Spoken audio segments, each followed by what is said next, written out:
Almighty blessing society की तरफ से आप सब भाई बहनों को जय मसीह की। हम परमेश्वर का धन्यवाद करेंगे, खास तौर से जैसे कि हम ऑलमोस्ट इस साल के अंत तक पहुंच गए हैं और हम देखते हैं कि परमेश्वर ने किस प्रकार से हम सबको, हमारे परिवारों को, हमारे कारोबार को, हमें हर तरह से संभाला। उसके लिए हम परमेश्वर का धन्यवाद करेंगे।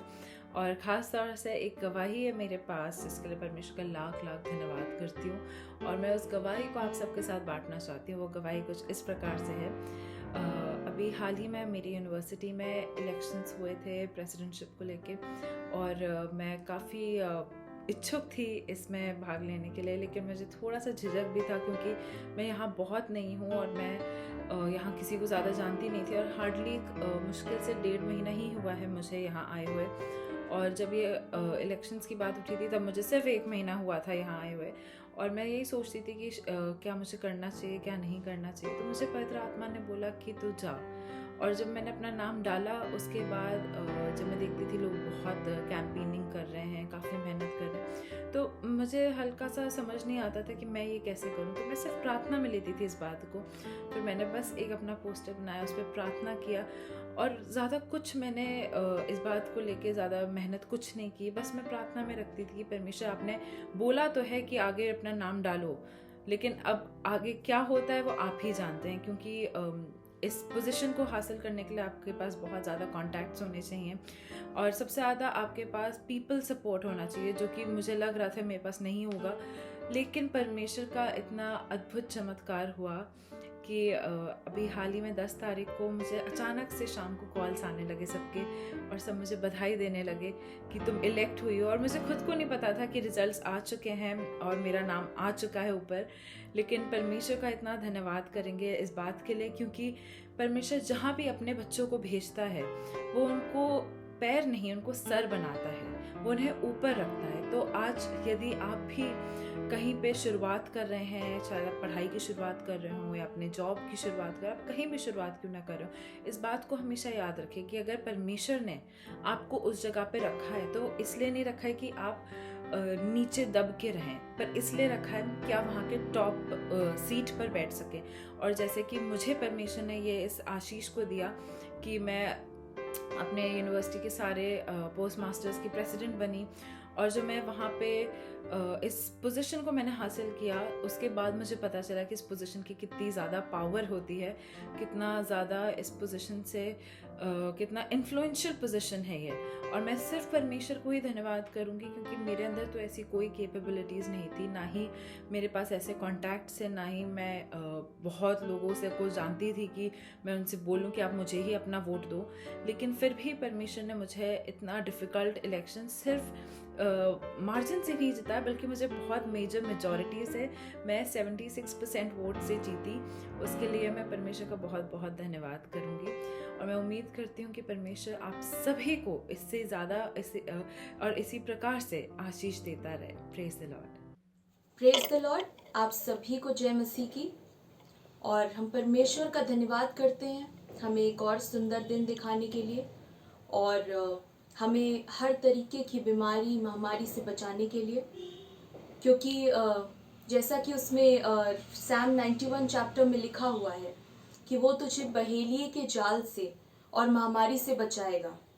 तो सच में हमारा परमेश्वर हमें बचाता है, चाहे कोरोना वायरस आए, चाहे जीका वायरस आए, हम उस पर बिलीव करेंगे तो वो हम पे ज़रूर अपनी आशीष बरसाएंगे और हमें ज़रूर बचा के रखेंगे।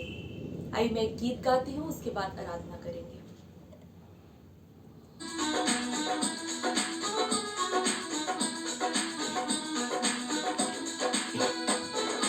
रब की होवे सन्ना हमेशा, रब की होवे सन्ना, रब की होवे सन्ना हमेशा, रब की होवे सन्ना, रब की होवे मदद सराय, रब की होवे मदद सराय,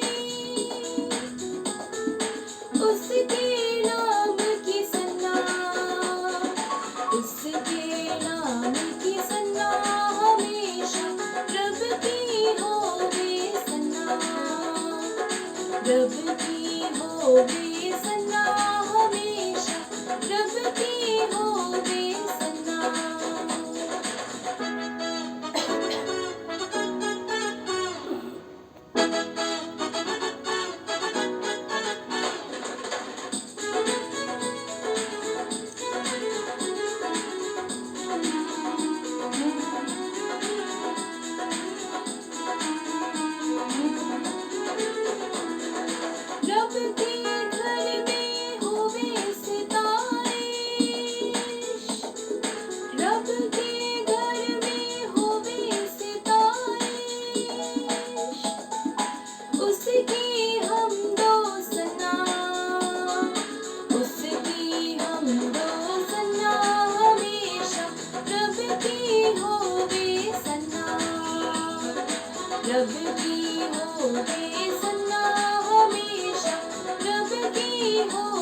की होवे सना हमेशा, रब की होवे सना, रब की होवे सना हमेशा, रब की होवे सना।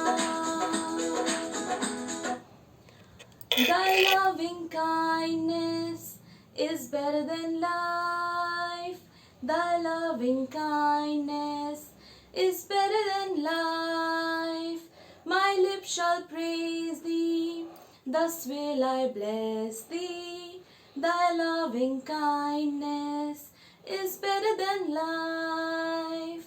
I lift my hands up unto thy name. I lift my hands up unto thy name. My lips shall praise thee, thus will I bless thee. I lift my hands up unto thy name. पवित्र आत्मा, पवित्र आत्मा, मुझे ले चल यीशु के चरणों में। पवित्र आत्मा, सिर्फ तेरे लिए यीशु, तेरे लिए, सिर्फ तेरे लिए यीशु, तेरे लिए, सिर्फ तेरे लिए यीशु, तेरे लिए मैं हाथ उठाती हूँ। पवित्र आत्मा, पवित्र आत्मा, मुझे ले चल यीशु के चरणों में।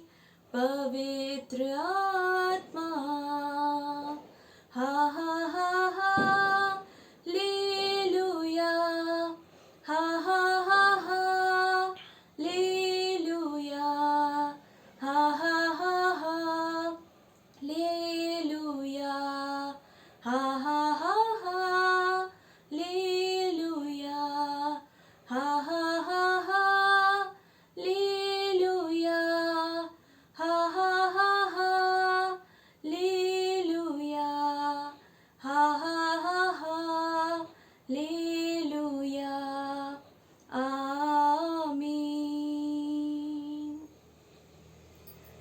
धन्यवाद करती हूँ पिता परमेश्वर इस बहुत ही खूबसूरत दिन के लिए जो आपने हमें एक मौका दिया कि हम आपकी आराधना कर सकें, आपकी स्तुति कर सकें। बहुत बहुत धन्यवाद करती हूँ पिता हर एक एक बात के लिए जो आपने हमारे जीवनों में की है। आपने हमें स्वस्थ रखा है, सुरक्षित रखा है, इसके लिए आपका धन्यवाद करती हूँ। धन्यवाद करती हूँ पिता हर एक बात के लिए। प्रार्थना करती हूँ पिता अब जब हम वचन में जाएंगे तो आप अपनी बेटी को ब्लेस करें पिता, ताकि उनके वचन के द्वारा बहुत लोगों को आशीष मिलने पाए। हर एक एक बात के लिए धन्यवाद करती हूँ पिता। ब्लेस करें, आगे के टाइम में हमें गाइड करें, हमें लीड करें। ये प्रार्थना मैं यीशु मसीह के मीठे नाम पे मांगती हूँ। सुनो और कबूल करें, आमीन। ऑलमाइटी ब्लेसिंग सोसाइटी की ओर से आप सबको जय मसीह की। परमेश्वर का धन्यवाद हो आज के सुंदर दिन के लिए। एक बार फिर से परमेश्वर के अनुग्रह से हम सब इकट्ठे हुए हैं ताकि परमेश्वर को महिमा दे सके। हम धन्यवाद करते हैं इस अच्छी आराधना के लिए। आइए जब हम वचन में जाएंगे तो हम देखेंगे आज परमेश्वर किस बात पे हमसे चाहते हैं कि हम मनन करें, क्योंकि हर एक मनुष्य के जीवन में कुछ ना कुछ कमजोरी रहती है, कोई ना कोई ऐसा विरोध रहता है जिसके कारण बहुत ज्यादा टूट जाता है, बहुत ज्यादा इंसान निराश हो जाता है, बहुत ज्यादा थक जाता है, बहुत ज्यादा वो कहना चाहिए बहुत दुखी रहता है। क्यों? क्योंकि वो विरोध सामने है। हो सकता है वो विरोध जो हो वो आपके अपने हालात हो सकता है जो विरोध हो वो अपने आपके परिवार के लोग हो सकता है कोई ऐसी विरोध की बातें हो जो जहाँ आप काम करते हैं, जहाँ आपका बिजनेस है, जहाँ आपकी नौकरी है, वहां पे आप बहुत से विरोधी हो। जरूरी नहीं कि एक हो, कई सारे हो सकता है आपके जो बहुत ही क्लोज है, बहुत ही प्रिय लोग हैं, वो आपके अगेंस्ट खड़े हैं, वो आपके विरोध में हो सकता है कोई बीमारी हो, कोई ऐसी रिपोर्ट आपको पता चल गई है जिसके कारण बहुत ज्यादा टूटे हैं और वो बीमारी जो है वो विरोध में खड़ी हुई है। हो सकता है कोई कमजोरी हो आपके जीवन में और वो कमजोरी आपके विरोध में खड़ी है। हो सकता है कोई भी नेगेटिव चीजें आपके जीवन में, हो सकता है कोई आर्थिक तंगी हो, कोई भी ऐसे हालात जो आपको बहुत ज्यादा दुखी कर रहे हैं, वो आप आगे खड़ी है और वो विरोध में है आपके, तभी आप निराश हैं, तभी आप बहुत दुखी हैं और आपको लग रहा है कि ये कब समाप्त होगा, ये सारी चीजें कब कब इसका अंत होगा, ये सारे विरोधों का कब अंत होगा। तो परमेश्वर आज मुझसे और आपसे कुछ कहना चाहते हैं। हम देखेंगे रोमियो की पत्री उसका 8:31 में परमेश्वर का वचन क्या कहता है। सो हम इन बातों के विषय में क्या कहें, इन सुंदर बातों के विषय में हम क्या कहें, यदि परमेश्वर हमारी ओर है तो हमारा विरोधी कौन हो सकता है। Praise the Lord, hallelujah.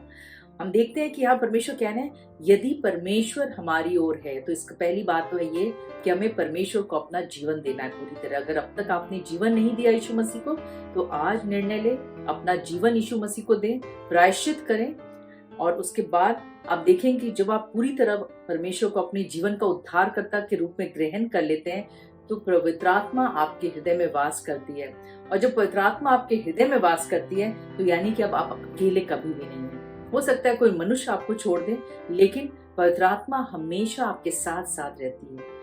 और जैसे इसमें लिखा है यदि परमेश्वर हमारी ओर, यानी कि परमेश्वर अपने प्रियो के साथ हमेशा रहते हैं। यदि नहीं, यदि परमेश्वर हमारी ओर है, तो एक सवाल है, तो हमारा विरोधी कौन हो सकता है। परमेश्वर कहते हैं कि यदि परमेश्वर का वचन कहता है कि अगर वो हमारी ओर है तो हमारा कोई विरोधी हो ही नहीं सकता। ना कोई बीमारी, ना कोई तंगी, ना कोई हमारी कमजोरी। हो सकता है कोई कमजोरी आपके विरोध में हमेशा खड़ी रहती हो और आपको बहुत ज्यादा तुच्छ समझती हो, क्योंकि हर एक के अंदर कोई ना कोई कमजोरियां रहती है। किसी को हो सकता है बहुत जल्दी डर लग जाता हो, कोई घबरा जाता हो जल्दी, कोई बहुत ज्यादा चिंता करता हो, कोई हो सकता है बहुत ज्यादा किसी का शाय नेचर है, किसी को हो सकता है बहुत जल्दी क्रोध आ जाता हो। ये सारी कमजोरियां हैं और वो कमजोरी हो सकता है आपके अगेंस्ट खड़ी हो, आपके हालात को हो सकता है खराब कर रही हो। तो आप बहुत ज्यादा टूटे हुए हैं कि मैं कैसे इस कमजोरी से लड़ूं, कैसे इस कमजोरी से बाहर आऊं। हो सकता है जो परिस्थितियां आपको लग रहा हो कैसे हम बाहर आए, लेकिन जब हम इस बात को समझ लेते हैं, जब इसका प्रकाशन हमें मिल जाता है कि नहीं, जब परमेश्वर हमारी ओर है, जो वो मेरे साथ साथ हैं, जो वो जहां भी मैं जाती हूँ, जब परमेश्वर मेरे पिता मेरे साथ साथ चलते हैं, मेरे अब्बा मेरे साथ साथ चलते हैं, तो कोई हानि नहीं हो सकती, कोई विरोध टेक नहीं सकता। अगर बीमारी है भी, रिपोर्ट्स कहती है ये है भी, तो भी वो दूर हो सकती है। और अगर कोई ऐसी कमजोरी हमारे जीवन में भी है कि कोई भी आपको लगता हो कि हाँ ये चीज मेरे अंदर है, ये कमी मेरे अंदर है, तो कमी भी परमेश्वर अंश अंश करके बदलते हैं। क्योंकि जब हम प्रभु यीशु को जानते हैं और अपना जीवन दे देते हैं, तो आप देखेंगे कि अपने आप धीरे धीरे करके बदलाव आने लगता है हमारे अंदर। जो भी कमियां रहती है हमारे पर सोचों में, मन में, जो भी गलत बातें हैं, वो अपने आप धीरे धीरे करके शुद्ध होता जाता है, पवित्र होता जाता है। और क्यों ऐसा होता है? क्योंकि परमेश्वर का वचन हमें निरंतर धोता रहता है, हमें शुद्ध करता रहता है, हमसे बातचीत करता रहता है। जब हम गलतियां करते हैं तो हमें सुधारता है, हमें सिखाता है, हमें ताड़ना देता है और हमें सही मार्ग देता है। तो यहाँ इसलिए परमेश्वर कह रहे हैं कि अगर वो हमारी ओर है, इस बात को अगर हम समझ लें, तो वाकई कोई विरोध टिक नहीं सकता। चाहे वो कमजोरी के रूप में हो, कोई तंगी के रूप में हो, बीमारी के रूप में है, या किसी मनुष्य के रूप में हो, चाहे वो परिवार का हो, बेस्ट फ्रेंड हो, आपका बहुत ही खास जन हो, जहाँ आप कार्य करते हैं वो हो, या कोई स्ट्रेंजर भी हो सकता है, वो विरोध के रूप में खड़ा हो, लेकिन परमेश्वर सबसे निपट सकते हैं। वो कैसे? जब ये इस बात पे हम विश्वास कर लेते हैं कि परमेश्वर जब आप हमारी ओर है, तो हमारा विरोधी कौन हो सकता है। इस बात को जब हम विश्वास करते हैं और मुंह से बोलते हैं इन बातों को, क्योंकि वचन को जब हम बोलते हैं तो वाकई जीवन की बातें हमारे जीवन में, हमारे कार्यों में वैसे ही होने लगती है। तो इसलिए हमें क्या करना है, जो भी आपकी इस वक्त समस्या है, आप अपने मुंह से अंगीकार करें, बोलें कि हाँ परमेश्वर ये चीजें हैं मेरे जीवन में, ये विरोध की बातें हैं, ये कमियां हैं मेरे जीवन में, आप इसे सुधारें, आप इसे ठीक करें। क्योंकि जब आप हमारे साथ हैं, जब आप हमारे साथ साथ चलते हैं, हमारे साथ उठते बैठते सारे कार्यों में आप हमारी सहायता मदद करते हैं, तो ये सारी चीजें टिक नहीं सकती। ना तो ये बीमारी टिक सकती है, ना ये तंगी टिक सकती है, ना ये विरोध, ये जो मनुष्य है जो विरोध में है वो टिक नहीं सकता। कोई भी XYZ जो भी आपकी समस्या है वो टिक नहीं सकती। क्यों? क्योंकि स्वयं परमेश्वर हमारे साथ है। क्योंकि जहाँ परमेश्वर है वहाँ आनंद की भरपूरी हो जाती है, वहाँ पर अपने आप छुटकारा मिलने लगता है चीजों को। लेकिन हमें विश्वास करने की जरूरत है। अक्सर होता है कि हम विश्वास नहीं कर पाते इन ऐसे वचनों को, और हमें लगता है नहीं, जब हम चारों ओर से समस्याओं में हैं तो हमको लगता है बिल्कुल अकेली हूं मैं और कोई नहीं है। ऐसा कभी ना सोचें। जब भी चारों ओर समस्या में घिरे हों तो सोचिए, हो सकता है मनुष्य ने आपको छोड़ दिया, हो सकता है किसी ने धोखा दिया हो, लेकिन परमेश्वर आपके साथ है, आप कभी भी अकेले नहीं हैं। तो इस बात को जब हम सोचते हैं कि परमेश्वर हमारे साथ हैं और हमें अकेली नहीं हुआ, जब इस तरह की बातों को सोचेंगे तो भले ये समस्या हो, ये कमजोरी हो, लेकिन परमेश्वर दूर करेंगे क्योंकि वो मेरे साथ है। और जब इस वचन को आप क्लेम करेंगे तो अपने आप देखेंगे कि वो तमाम कमजोरियां वो दूर होने लगेंगी। यहाँ पर भी एक ऐसा दृश्य है मूसा के जीवन में, जबकि वो यहाँ पर मिद्यान देश में वो भेड़ बकरियों को चरा रहा था और अचानक परमेश्वर ने के दूत ने उससे बातचीत की और फिर स्वयं परमेश्वर की वाणी ने उससे बातचीत किया और कुछ बातों को परमेश्वर बताने लगे। और वो कहने लगे कि देखो, जो इजरायली जो इतने गुलामी में पड़े हुए हैं उनकी पुकार को मैं सुन रहा हूँ, वो बहुत ज्यादा दुखी है, वहां पर बहुत गलत अत्याचार वहां हो रहा है, इसलिए तुम जाके उनको छुड़ाओ। अब वो वहीं से भाग के आया था, वो मिस्र देश से भाग के आया था। अब वो फरौन को वहां पर एक व्यक्ति को उसने मार भी डाला था, तो वहां से वो भाग के आया। तो मिस्री तो उसके अगेंस्ट में है ही, और रही इजरायली वो भी उसके पक्ष में नहीं, क्योंकि कोई भी उसका साथ नहीं दे रहा था। और तीसरी जो कमजोरी उसकी थी, वो बोलने में भद्दा था, मतलब उसको कुछ हकलाने की समस्या थी, तो परमेश्वर के एक्चुअली वो बोलने में भद्दा था। तो इस मतलब ये तीन चीजें जो उसके विरोध में आ खड़ी हुई, और परमेश्वर इतनी बड़ी जिम्मेदारी दे रहे हैं कि इतने लोगों को वहां से निकाल के ले आओ, तो बहुत बड़ी जिम्मेदारी हो गई उसके लिए। तो वो परेशान हो गया, बोला कि मैं कैसे करूं, मैं तो इस योग्य भी नहीं हूं। लेकिन परमेश्वर हमें योग्य बनाते हैं। जैसे निर्गमन का 3 का हम 11-12 पढ़ते हैं, जब मूसा लिखा है, तब मूसा ने परमेश्वर से कहा, मैं कौन हूँ, लिखा है मैं कौन हूँ, मैं कुछ भी नहीं हूँ जो फिरौन के पास जाऊं, क्योंकि फिरौन तो इतना बड़ा राजा है, वो मैं कुछ भी नहीं हूँ जो फिरौन के पास जाऊं और इजरायलियों को मिस्र से निकाल ले आऊं। यानी मेरे अंदर कुछ भी ऐसी सक्षमता नहीं है, कुछ भी योग्यता नहीं है, कुछ भी मेरे पास ताकत नहीं है, शक्ति नहीं है, ना बोलने की कोई कला है मेरे अंदर, कुछ भी खूबी नहीं है, मैं कैसे वहां जाऊं। तो ये परेशान हो गया इस बात को लेकर। तुरंत ही परमेश्वर ने उसका उत्तर दिया। तो जब आप परेशान हो, आप कभी भी इधर उधर भटके ना, आप कभी भी इधर उधर किसी मनुष्य की ओर ना देखें, बल्कि अपनी तमाम बातों को सबसे पहला स्थान परमेश्वर को दें, उनको खुलकर अपनी बातों को बताएं। परमेश्वर, ये कमजोरी है मेरी, ये समस्या है, और आप इससे आप निपटिए, आप इसको देखिए, ऐसी ऐसी विरोध की बातें मेरे जीवन में चल रही हैं, अब आप देखिए। जब आप देखेंगे, डाल देंगे उस सारा बोझ को, तो वाकई परमेश्वर आपको देखेंगे कि किस तरीके से परमेश्वर नए नए रास्तों को खोलेंगे आपके लिए, वो बंद द्वारों को खोलेंगे, कैसे विरोधों को शांत करेंगे। यहाँ पर परमेश्वर ने तुरंत इस बात को उसको विश्वास दिलाया। और 12 में लिखा है, निर्गमन 3 का 12 में लिखा है, उसने कहा, यानी परमेश्वर ने कहा, निश्चय मैं तेरे संग रहूंगा। Hallelujah, praise the Lord. क्योंकि जब परमेश्वर हमारे साथ हैं तो हमारा विरोधी कौन हो सकता है? क्या वो इजरायली हो सकता है मूसा के विरोध में, या मिस्र का राजा, या जितने भी सेना है वो अगेंस्ट में हो सकती है, या उसकी जो कमजोरी थी, बोलने में भद्दा था, वो उसके अगेंस्ट में हो सकती है? नहीं, ऐसी कोई बात उसके अगेंस्ट में नहीं हो सकती, क्योंकि परमेश्वर उसके संग में। और ये कह रहे हैं वो कि और इस बात का कि तेरा भेजने वाला मैं हूँ, तेरे लिए ये चिन्ह होगा कि जब तू उन लोगों को मिस्र से निकाल चुके, तब तुम इसी पहाड़ पर परमेश्वर की उपासना करोगे। यानी कि उन्होंने जीत भी घोषित कर दी पहले ही कि तुम वापस यहाँ पर आके तुम इजरायलियों को लेकर आओगे और एक यहाँ पर उपासना करोगे। मतलब पूरा चीज उन्होंने फाइनलाइज भी कर दिया है। तो इस बात का आश्वासन दिया कि मैं तेरे संग रहूंगा। वाकई जब परमेश्वर हमारे साथ है तो हमारा विरोधी कोई हो ही नहीं सकता। दूसरे कोरिन्थियों का 3 का 5 में लिखा है, ये नहीं कि हम अपने आप से इस योग्य हैं। वाकई हमारे अंदर कोई ऐसी योग्यता नहीं है कि हम अपनी ओर से किसी बात का विचार कर सकें, पर हमारी योग्यता परमेश्वर की ओर से है। इसलिए अगर आपको लगता है कि नहीं, ये चीज मैं योग्य नहीं हूँ, मैं मतलब इस एग्जाम दे रही हूँ, मैं मतलब क्वालिफाइड नहीं हूँ उस चीज को देने के लिए, या आपको लग रहा हो कि नहीं, ऐसी परिस्थिति मैं सामना नहीं कर सकती, मेरे अंदर वो बोल्डनेस नहीं है, वो कॉन्फिडेंस नहीं है, मैं कैसे फेस करूंगी, या मुझे बोलने की ताकत नहीं है।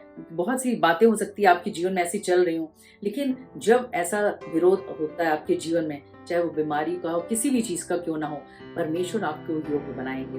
परमेश्वर आपको शब्द देंगे क्या बोलना चाहिए। अगर आप किसी इंटरव्यू में जा रहे हैं, आपको लग रहा हो कि मैं बिल्कुल भी योग्य नहीं हूँ कि मैं कैसे आंसर करूँ, किसी एंट्रेंस में आप दे रहे हो, आपको बिल्कुल खास प्रिपरेशन नहीं है, परमेश्वर आपको योग्य बनाएंगे। परमेश्वर वो बुद्धि देंगे, ज्ञान देंगे, समझ देंगे, तैयारी करने की सामर्थ देंगे, क्योंकि सामर्थ उन्हीं का है, परमेश्वर का है।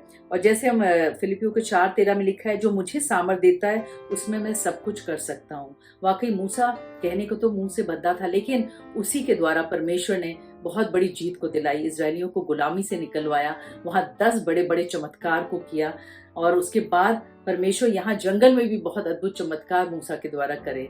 तो हम देखते हैं कि मूसा, जो कि इतना ज्यादा अपने आप को इनकेपेबल मानता था, सोचता था नहीं मैं तो कुछ भी नहीं हूँ, लेकिन परमेश्वर ने उसे योग्य बनाया। तो वाकई आज हम और आप भी बहुत सी चीजों में लगता होगा कि नहीं मैं मतलब बिल्कुल केपेबल नहीं हूँ, मैं बिल्कुल क्वालिफाइड नहीं हूँ, लेकिन परमेश्वर आपको क्वालिफाई करेंगे। मुझे भी याद है बचपन से मैं बहुत ज्यादा शाय नेचर की थी, और उसके बाद यहाँ तक कि जब कोई मेहमान आता था मैं सामने जाना भी पसंद नहीं करती थी। कोई मेरा नाम पूछता था तो मेरी बहन जल्दी से बता देती थी। तो कई बार टीचर्स भी लगता था कि ये बोलने में सब कुछ इसको आता है, इसका प्रोनाउंसिएशन सारा चीज सही है, हिंदी इंग्लिश सब कुछ, लेकिन ये बोलती नहीं है। तो इस चीज को वो देखते थे कि मतलब बहुत ज्यादा मुश्किल से थोड़े से शब्दों में एकदम वो करेंगे, ज्यादा बिल्कुल नहीं पसंद करती थी बोलना। क्योंकि एक्सेस शायद था, ये एक तरह की कमजोरी थी। लेकिन जब प्रभु यीशु को मैंने जाना तो उसके बाद एक अलग सी एक ताकत आने लगी। और जब मुझे बोला जाता था प्रार्थना करिए, तो शुरू में तो हल्का सा डर लगता था, लेकिन उसके तुरंत लगता था मैं प्रार्थना करूंगी परमेश्वर से, वो मुझे शब्द देंगे। और वाकई उसके बाद से पवित्र आत्मा ने इस बात को दिखाया कि मैं तेरे संग हूँ, इसलिए तू कई बुराइयों से बढ़कर है। और जब ये वचन मुझे मिला तो वाकई परमेश्वर के आत्मा से मैं जो कुछ भी मतलब प्रार्थना करती थी, तो उस समय लगता था उनका प्रेजेंस है मेरे साथ, और मैं वचन को बांट पाती थी, प्रार्थनाओं को कर पाती थी। कोई सवाल पूछता था तो काउंसलिंग कर पाती थी, कोई गीत गाना हो तो मैं गीतों को गा पाती थी, आराधना कर पाती थी। ये सिर्फ मेरी अपनी योग्यता का नहीं है, परमेश्वर की ओर से योग्यता आई। और वाकई परमेश्वर जब हमारे साथ है तो हमारा विरोधी कौन हो सकता है। आज आपके जीवन में भी बहुत से विरोध चल रहे हैं, परमेश्वर बताना चाहते हैं कि आप अकेले नहीं हैं, परमेश्वर आपके संग संग है, इसलिए आप निराश मत होइए, क्योंकि परमेश्वर जब आपके साथ है तो सारे विरोध को परमेश्वर शांत करेंगे। परमेश्वर इस वचन से आप सबको आशीष दे। Praise the Lord. आइए अपनी आंखों को बंद करें, जहां भी आपको दर्द तकलीफ है वहां हाथों को रख लें। हालेलुया, धन्यवाद परमेश्वर, धन्यवाद करते हैं सारी बातों के लिए, प्रार्थना करते हैं जिस तरह आज के वचन से आपने हम सबों से बातचीत की। परमेश्वर वाकई परमेश्वर जब आप हमारे साथ है तो हमारा विरोधी कौन हो सकता है। जितने भाई बहन इस वक्त सुन रहे हैं विश्वास के साथ, और प्रार्थना करते हैं इनके जीवन में बहुत से विरोध चल रहे हैं, बहुत सी समस्याएं चल रही हैं। परमेश्वर उन तमाम विरोध तो ये लोगों को, विरोधी बातों को, विरोधी परिस्थितियों को आपके सम्मुख रखती हूँ। पवित्र आत्मा अपने नियंत्रण, अपने कब्जा को ले और उन तमाम विरोध को शांत कर। परमेश्वर उनकी बुरी परिस्थिति को परमेश्वर पूरी तरह बदल दे, और परमेश्वर उनके जीवन में अपने तमाम आशीषों को, आश्चर्य कर्मों को दे परमेश्वर। क्योंकि जब आप इनके साथ है परमेश्वर, जब आप हम सबों के साथ साथ हैं तो हमारा कोई भी विरोधी टिक नहीं सकता परमेश्वर। तो इनके जीवन में भी जो भी विरोधी चीजें परमेश्वर को परेशान कर रही हैं, दुखी कर रही हैं, उससे इनको स्वतंत्र करें। इतारा खालाला खालाला खालाला शतारा खालाला कोरो शुतारा खालाला बोरो कोरो। प्रार्थना करते हैं जिन लोगों ने विश्वास के साथ अपना हाथ उस अंग पे रखा है, जहाँ इनको दर्द है, बीमारी है, प्रार्थना करते परमेश्वर इनके विश्वास के अनुसार इनके उन अंगों को छू के स्वतंत्र कर परमेश्वर। इतारा खालाला खाला शितारा खालाला कोरो शितारा इतारा खालाला बोरो कोरो। प्रार्थना करते परमेश्वर खास उसे जितने भी लोग निराशा में परमेश्वर, जिनको भी हेडेक हो रहा है, यीशु के नाम से वो तमाम निराशा दूर होने पाए, हेडेक दूर होने पाए। जिनका भी बीपी हाई है, यीशु के नाम से उनका बीपी नॉर्मल होने पाए। जिनका लो है उनका भी नॉर्मल होने पाए। प्रार्थना करते पर जिनको भी फीवर है, यीशु के नाम से उनका टेम्परेचर नॉर्मल होने पाए। प्रार्थना करते कंधों का दर्द यीशु के नाम से दूर होने पाए। स्पॉन्डिलाइटिस की प्रॉब्लम यीशु के नाम से दूर होने पाए। बैक एक हो, स्लिप डिस्क की प्रॉब्लम यीशु के नाम से दूर होने पाए। पैरों की कोई भी कमजोरी दर्द पाई जाती वो भी दूर होने पाए यीशु के नाम से। रखा लाला इधर रखा लाला खा लाला बोरो कोरो उलू खुलो शीता रखा बोरो कोरो। धन्यवाद करते हैं सभी बातों के लिए। प्रार्थना यीशु मसीह के नाम से मांगते हैं, सुनो कबूल करा। आमीन। परमेश्वर आप सबको बहुत आशीष दे। Praise the Lord.